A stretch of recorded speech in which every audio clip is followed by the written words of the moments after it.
အားလုံးပဲမင်္ဂလာပါမတွေ့တာကြပြီเนาะနေကောင်းကြလားဒီနေ့က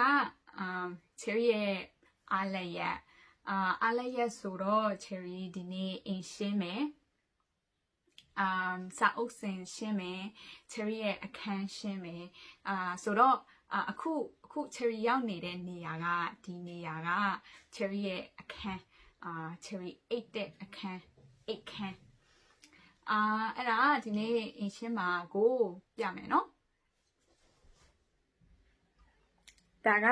cherry ရဲ့အဝတ်ပီတို့ထဲကိုမပြတော့ဘူးเนาะနည်းနည်းရှုပ်ပွနေလို့မပြတော့ဘူးအဝတ်ပီတို့ရှင်းမယ်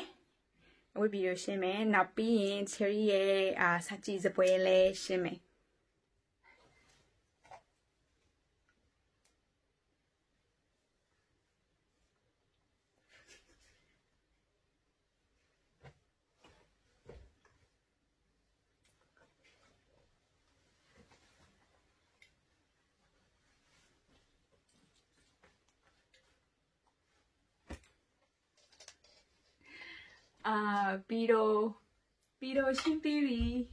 ပြီးတော့ရှင်းပြီးသွားပြီ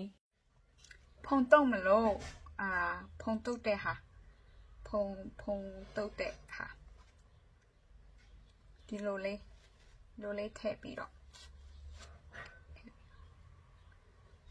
ဖုံတုတ်တဲ့ဟာဒါက cherry ရဲ့ရှော်စရာအဝတ်တွေထည့်တဲ့ချင်းဒီ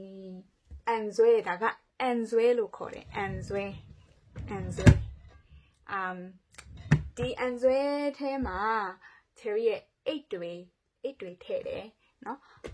cherry ရဲ့အိတ်တွေထားတယ်ဒီအန်ဆွဲမှာကြတော့ cherry ရဲ့လျှက်စစ်ပစ္စည်းတွေထားတယ်ဒီဟာက cherry ရဲ့ဖနက်ထားတဲ့စင်ဖနက်စင်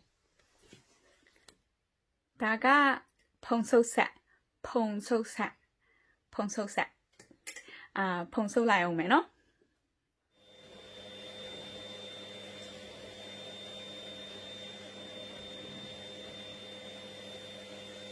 ဒီနေ့အတွက်အင်းရှင်းရတာမောသွားပြီဖြိုရည်တောက်ပြီးတော့နားယူတော့မယ်နော်